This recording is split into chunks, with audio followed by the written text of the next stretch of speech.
Thinking of flying with Wizz Air to take advantage of those low fares? Before you click book, watch this video. We recently flew from Belgrade to London Luton and learned the secrets to getting the best value and avoiding common pitfalls. We'll show you how to navigate Wizz Air's system from booking to landing. With Wizz Air rapidly expanding its young fleet, it's becoming a major player in Europe and the Middle East, so this advice will be relevant for a long time. Wizz Air, Ryanair and Easy Jet use a low-cost model which typically involves high aircraft utilisation with short turnaround times, leading, they say, to lower fares. But the basic fare includes very limited free baggage allowance and no seat selection. They top up their revenue with potentially high fees for extra baggage allowance or seat choices. And over the next few minutes, we've got invaluable tips to share, including the booking puzzle, how to understand the fare structure and baggage policy so you don't overpay. Seating strategy. Should you pay to pick your seat? Group and family travel. Specific advice for flying with friends or even more importantly with a family and young kids. The bigger picture, our honest feedback on the important subject of safety, punctuality and customer service, topics you've probably heard a lot about. Now we've done a ton of research comparing Wizz Air head-to-head with rivals like Ryanair and Easy Jet, and we'll share those valuable comparisons at the end of the video. First, let's walk you through the Wizz Air booking process. You'll notice here that Wizz Air's network focuses heavily on Central and Eastern European destinations. From the UK, by far and away Wizz Air's biggest hub is Luton. Make sure that you take careful note that Wizz Air defines a child from a booking perspective as age 2 to 14 inclusive at the time of travel. This is quite relevant from a family seat selection perspective, which we'll cover a bit later, and this is different to Ryanair. However, to travel unaccompanied with Wizz Air, they must be at least 16. A search from the website landing page takes you to this fare selection page, and you'll be met by these two fare options for each flight. Firstly, the regular fare here, and then a fare for members of the Wizz Air Discount Club. The Wizz Air Discount Club Standard costs a fee to join and gives you a discount of €10 off any flight costing €29.99 or more for you and one companion, or the same discount for up to 5 companions if you buy the more expensive Plus membership. These cost €59.99 and €99.99 to join respectively for 12 months membership. The Premium Discount Club is much more expensive at €349.99 or €399.99 per year and offers the same discounts but includes free priority, a cabin bag and free seat selection from any available seat. We'd recommend doing your sums carefully before joining, and remember particularly that cheaper fares such as these are not discounted for members. Now we did find the Wizz Air website to be a bit glitchy, often showing errors which meant you had to go back to the start of the booking process. And whilst Ryanair's website included more annoying pop-ups, we didn't once get an error in the dozens of times of using it. It's worth noting that this option here can be useful if you are flexible in your travel dates and want to get an idea of which dates are cheaper.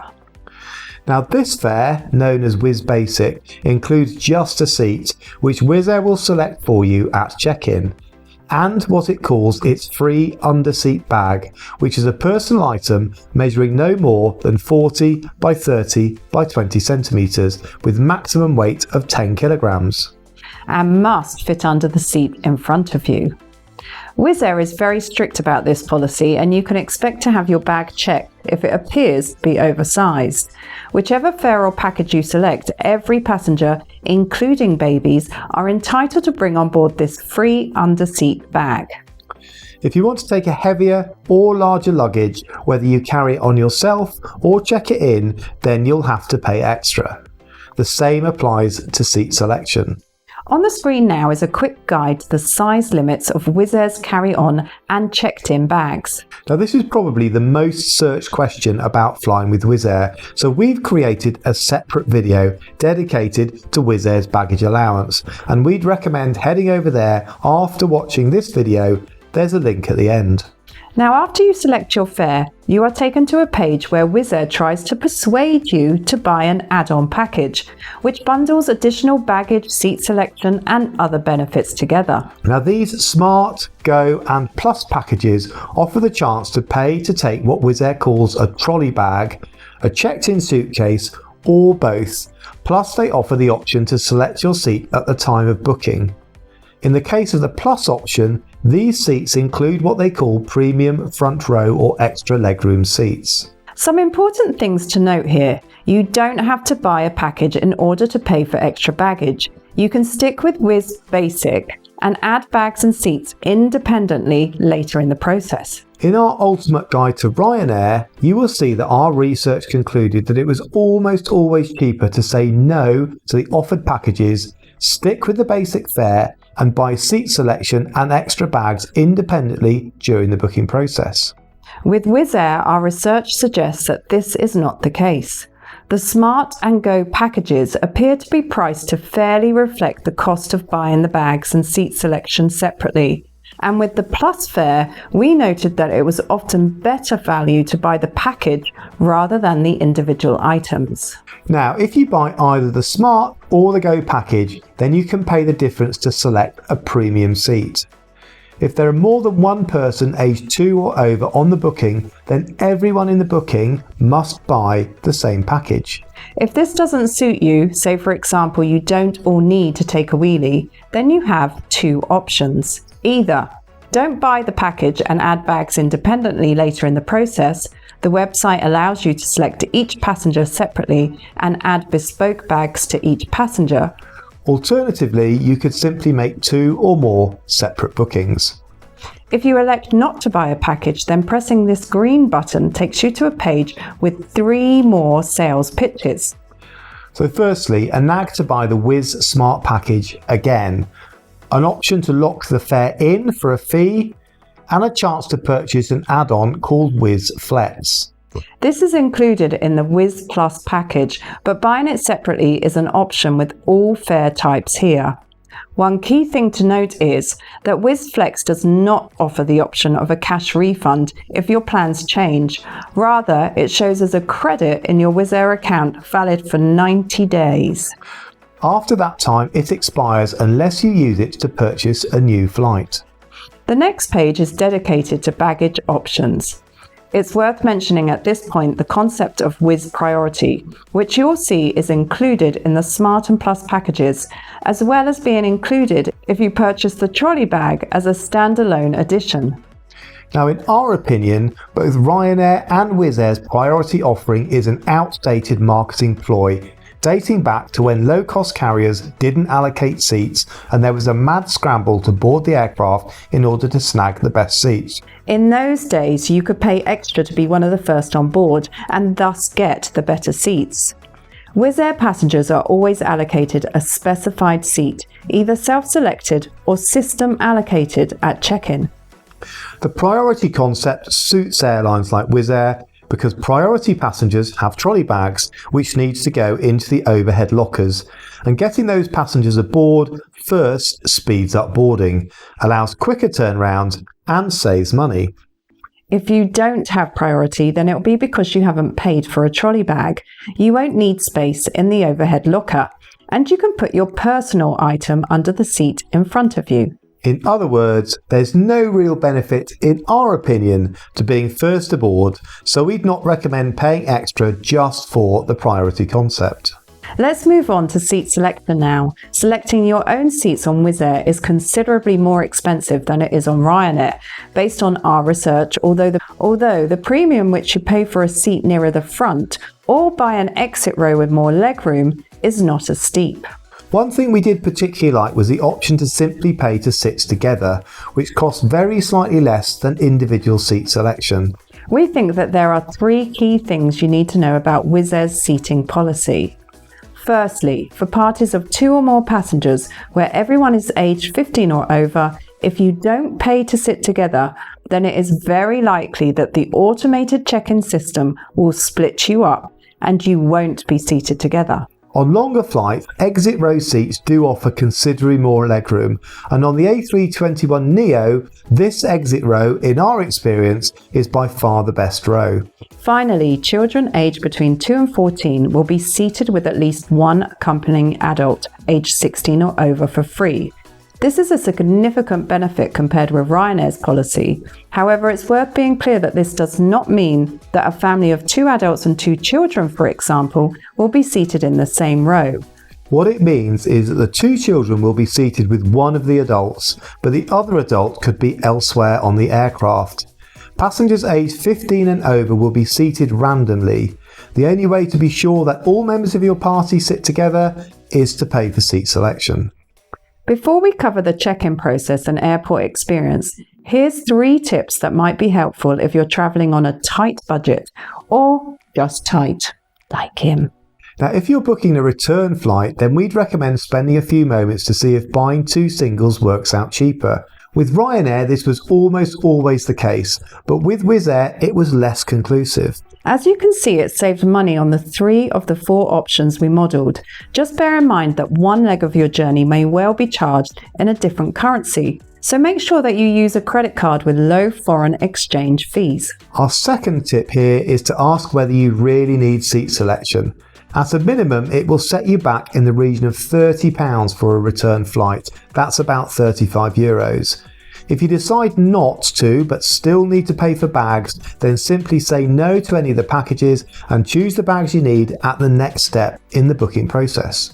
Lastly, adding bags to your booking can bump up the price of your trip considerably. Remember, everyone gets 10 kilos free in their personal under-seat bag. And packing economically or sharing one wheelie or suitcase between 2 or more can save you all lots of money. Sharing a 20 kg checked-in suitcase, for example, can offer good value, typically costing less than 2 or more trolley bags. Checking bags brings the advantage of having no liquid restrictions, but it does mean you'll have to wait at the carousel for it to be delivered. If you've paid to select a seat, then you can check in for your flight 30 days before departure. If you've not paid for seat selection, then check-in opens, as with most airlines, 24 hours before departure. Unless you've bought the Go or Plus package or paid this fee in the booking process, then you must complete the check-in process online 3 hours before departure. Otherwise, you'll have to pay a fee of €40 per passenger to check in at the airport. Low-cost carriers such as Wizz Air and Ryanair market one of the advantages of paying for seat selection as the ability to check in weeks or even months before departure. In reality, standard practice in the industry is that check-in opens 24 hours before departure, so we're not convinced that there's such a major benefit, and certainly not worth paying the seat selection fee for. Wizz Air bombards you with emails and notifications insisting that you arrive at your departure airport at least 3 hours in advance. We'd tried to check in online in advance for our flight, but were unable to get boarding passes. Instead, we received this pre-boarding pass. We didn't have bags to check in, so we'd have normally expected to go straight through security. Instead, we dutifully arrived at Belgrade Airport 3 hours before, only to wait for over an hour in a queue because check-in desks did not open until 2 hours before departure. Now, it's not clear how many Wizz Air flights this applies to, but it certainly didn't leave a good first impression. The check-in staff will rigorously check in size and weights of all bags, whether checked in or carried on the aircraft. Even though our aircraft was parked on a stand with a jet bridge, as is common with Wizz Air and Ryanair, the airline had elected to save money by not using the jet bridge, so passengers had to walk partway down the jet bridge, down some stairs, across the apron, and up the aircraft steps to board. Our aircraft was an 18-month-old A321neo and was smart, clean, and had a nice professional-looking cabin, along with smartly dressed and polite flight attendants. Wizz Air's fleet is considerably younger than that of either Ryanair or Easy Jet. We wanted to review the emergency exit row on our Wizz Air A321neo, so we'd elected to pay around £23 or €26 each to sit in this exit row here. This did turn out to be money well spent. You get almost unlimited legroom and a great feeling of space. We got a sense that safety is important to Wizz Air. The PA announcements were all very clear and timely, and we were particularly impressed by the thoroughness of the safety briefing given to passengers in the exit row. Wizz Air, Ryanair and Easy Jet share pretty similar on-time performance statistics, but when you're delayed on a Wizz Air flight, the average delay is 30 minutes compared with 20 for Ryanair and Easy Jet. Our experience was positive. We arrived on time despite departing 20 minutes late due to a missing passenger. Maybe if check-in had opened earlier, that passenger may have had time to make it to the gate. Before we compare some prices, let's sum up our overall Wizz Air experience. On the plus side, we liked the newer fleet, clean cabin and professional flight attendants. The overall product just felt a bit more polished to us compared to Ryanair, for example. Seat selection for families appeared much fairer. If you're a regular flyer on the Wizz Air network, then the discount club may make sense. Wizz Air's carry-on bag allowances, paid and free, are similar to Ryanair, but the paid carry-on is quite a bit smaller than EasyJet. On the other hand, the website doesn't work as well as Ryanair's. We got several error messages during our research.